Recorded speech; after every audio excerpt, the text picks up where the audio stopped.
Ukiota ndoto mtoto ameangukia kwenye kisima, ndoto hii sio nzuri sana kwa mtoto yule aliyemuotea ndoto hii, kwa sababu kutakuwa na athari kuu mbili. Ya kwanza, baraka zake zinakuwa zimefungwa, nyota yake. Na mbili, urithi wa mtoto unakuwa umenyang'anywa. Kwa mfano, elimu ya mtoto, tabia za mtoto.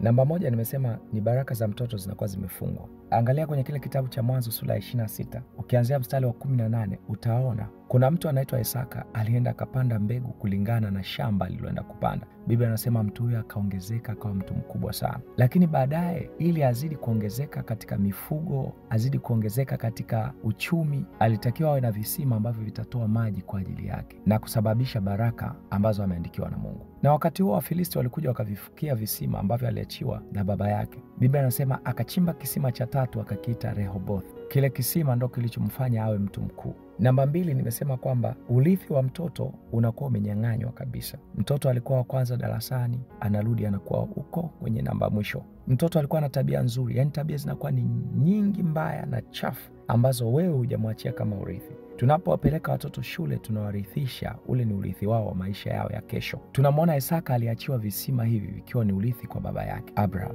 Kitendo cha kumwona mtoto ameangukia kwenye maji tena ya kisima, inamaanisha wale watu wamekuja wamemnyang'anya baraka na wamemnyang'anya pia urithi wake ambao anatakiwa aupate. Ndoto hii kama umeota, kitakachosababisha uweze kushinda, mchukue mwanao muunganishe kwenye madhabahu ya Mungu. Kama umeota ndoto hii na unahitaji kushinda, kuona matokeo na mafanikio kwa mwanao, njia ni moja tu ya kufanya. Mweke wakfu mtoto wako kwenye madhabahu, muambatanishi na madhabahu. Kuna baadhi ya vita huwezi ukazishinda isipokuwa madhabahu. Wewe ni mzazi, leo upo, kesho haupo, umekufa, mtoto atalelewa na nani? Maana hapa tunaona baada ya Ibrahim kufa, Wafilisti wakafukia visima vyote ili Isaka asipate chochote. Kwa hiyo unaweza ukafa kesho, mtoto wako akabaki kuwa chokora mtaani. Wajibu mkubwa ambao mzazi anatakiwa awe nao, hakikisha unamweka mtoto wakfu kwenye madhabahu, muunganishe na madhabahu, ili madhabahu yoyote ya ukoo, ya familia, madhabahu ya kichawi inapoinuka kinyume na mtoto anabakia kwa salama, kwa sababu yuko chini ya madhabahu ya Bwana, Mungu wa Ibrahim, Isaka na Yakobo. Unaweza ukashare ujumbe huu kwa ajili ya mama mmoja, baba mmoja aliyewahi kuota ndoto hii juu ya mwanaye, ajue jinsi ya kufanya na kumsaidia mwanaye. Barikiwa sana.